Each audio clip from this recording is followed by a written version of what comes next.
Hey folks, welcome back to the fourth episode of the Dark Horse Mix Analysis series. Today we are going to be looking into vocals and we will be analyzing the song Home for this. This will be a good example for those of you who do not have a good recording space, as these songs were recorded in a really bad acoustically treated room. And as a result, there were a lot of unwanted resonances and harmonics that were reflected by the room into the recordings. So this demonstration will be helpful in showcasing how to deal with such recordings. So first let's listen to some of the sections in the song. Reality is my prison.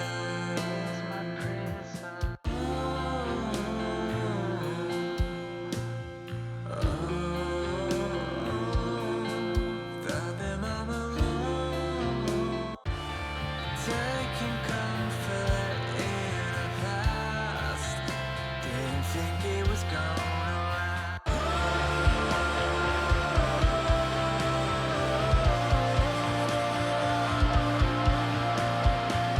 There's no place like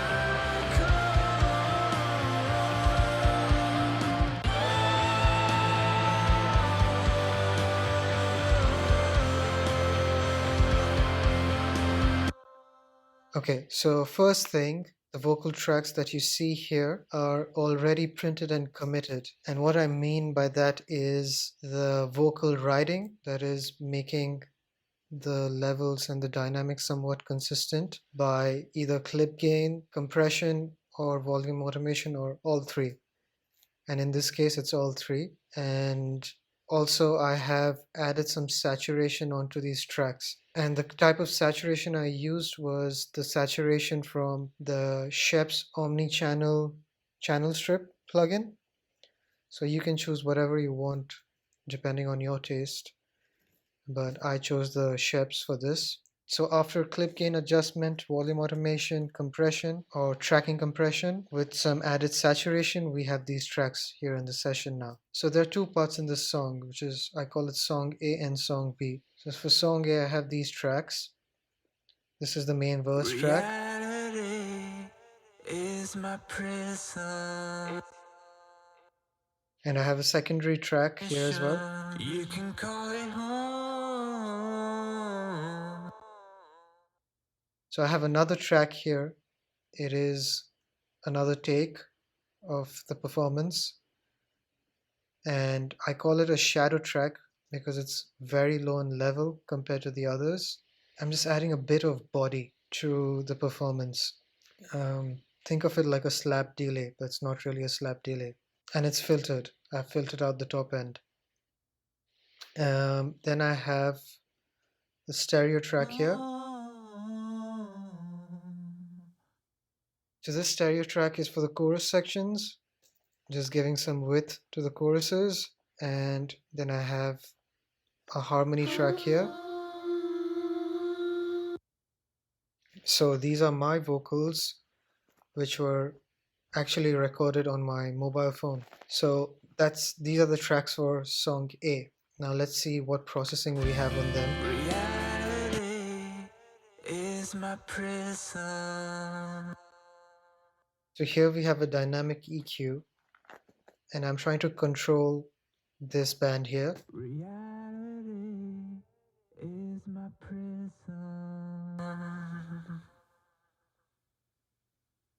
I could sit right here, give all my thoughts. Just getting rid of some boominess and some of those ugly bass frequencies and actually controlling them. So as you can see, there's nothing else going on individual tracks. All my tracks are going into a vocal bus. So all the processing is happening there. So let's just listen to another track which has the dynamic EQ on.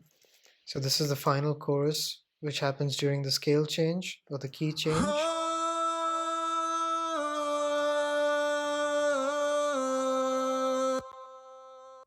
So we're controlling two bands here. One is, so number one is this notch over here at 98 Hertz. And the other one is this, controlling some of the harshness.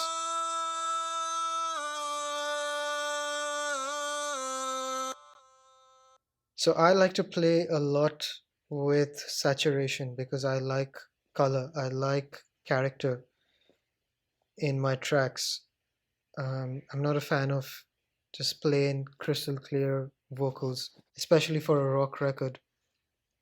So what happens when you play around with a lot of saturation and overdrive is that you get a lot of unwanted harmonics. So controlling these unwanted harmonics becomes one of the major mix moves in this process. Let's look at the vocal bus and see what we've done here, and then we will go through the effects. So number one that I have is my trusty VMR. So let's play a section here.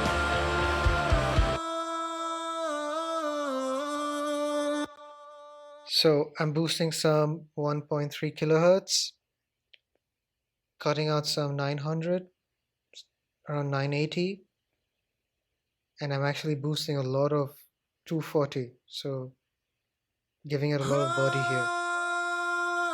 It's almost 15 dB without it.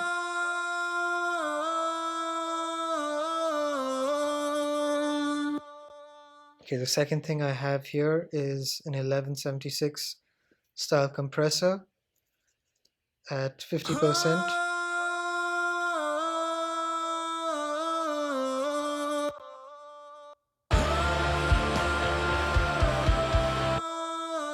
So almost compressing 10 dB. I have another compressor again at 50%, which is the FG401 at around 3 dB and mix at 50%. I use this again mainly for color. And then finally I have the custom series lift, just adding some top end. So with and without.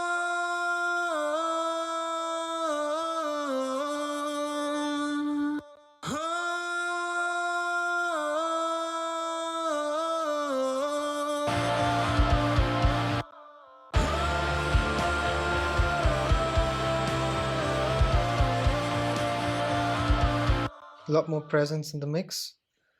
The next thing I have is the Chris Lord Algae vocal plugin.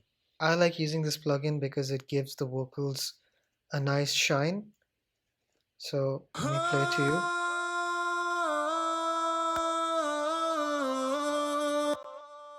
So I like the chorus effect on this plugin, which is the stereo. On stereo mode, I've taken off the reverb and delay and changed the treble setting to top, and this is what we have.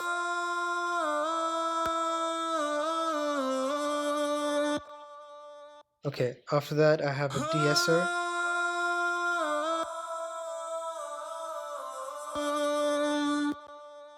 Controlling the S's over there.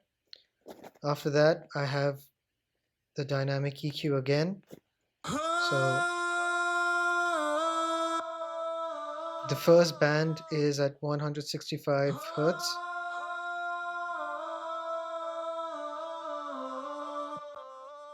So I'm controlling that. Then second I have at 229 Hertz.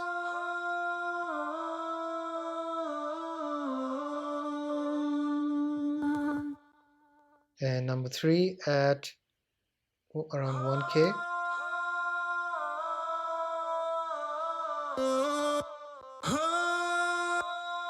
And the last band at around 3.8 kilohertz.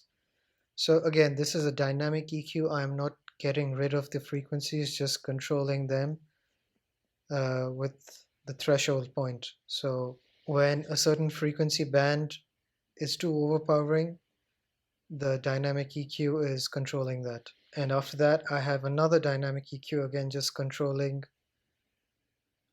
the frequencies at 6 kilohertz.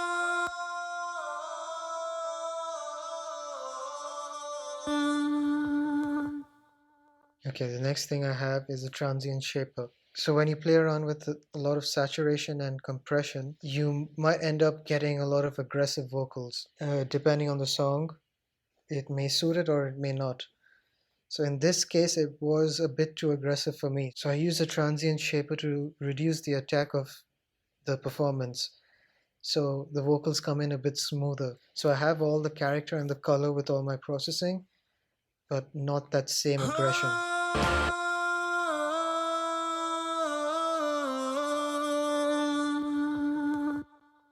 It's a very subtle effect, but makes sense in the context of the song. Okay, the next thing I have is the LA2A.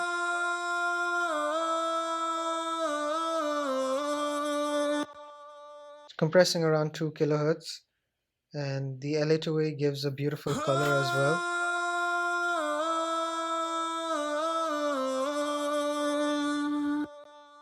Very subtle, but I'm a big fan of the color of this plugin. Then we have some corrective EQ. So I'm controlling around 2 kilohertz, and that's at 2.7. So those really harsh resonant frequencies, and taking out some mud over here.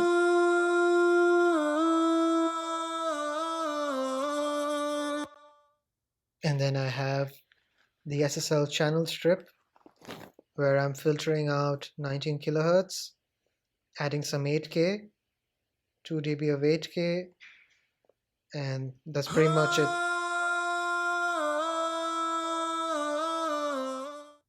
Then I have the C4, where I'm controlling the region between 2 kilohertz and 8 kilohertz, which is a pretty harsh region to the human ear. So if I solo that,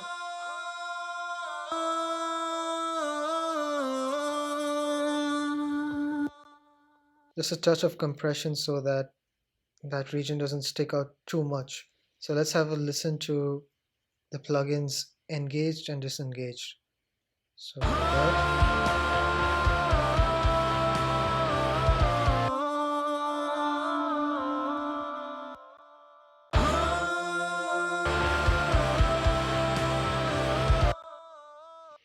So pretty boring without the plugins on. So other than processing, I make use of the audio suite plugins here. So for example, delay throws. Reality is my prison. And another example here.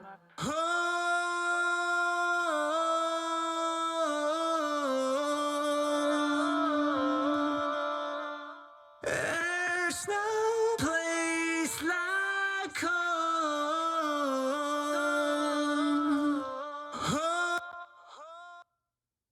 I've got a lot of delay throws printed out. So a lot of vocals that are printed with effects in place, and the effects that are there as sends and tracks. Let's have a look at those. So I have a delay over here, which is an eighth note delay, and with some filtering at 4 kilohertz and at around 200. I also put an EQ before that, and also use the EQ that is in the plugin. And then I have an SSL channel strip, which is filtering at 10 kilohertz because I don't need anything above that. And I've got a reverb for the vocals. I'm just using the standard Pro Tools reverb with some pre-delay and like 3.5, 3.6 seconds. And using the same EQ here. This is called the Abbey Road EQ for effects. And then the same channel strip. Then I have a chorus with the same EQ, and you can adjust the setting to your taste. And I have a channel strip here again, filtering out at 10 kilohertz. And then I have a plate, and I'm using the lustrous plates for this on the chrome plate setting, and again the EQ before that. And I have a mono delay, and I'm using a delay of 1090 milliseconds and with the same EQ. So these are my effects, and they're blended in according to taste on the tracks. So that totally depends on your taste, how you apply it. So that is it for the processing of the vocals. Number one is controlling the dynamics of the song through clip gain, volume automation, and compression. Number two, controlling any unwanted resonances in the tracks. In this case, I use a dynamic EQ. Number four, the delay throws that I've printed with the Audio Suite plugins. And finally, the effect sends, which are blended in according to taste. So that is it. I hope you found this tutorial informative, and I hope you can apply some of these to your productions. Thank you for watching and being a part of this series. I hope all the 4 episodes have helped you in even the smallest way. I'll be back with more videos and content soon. And again, thank you for watching. Stay safe and keep producing.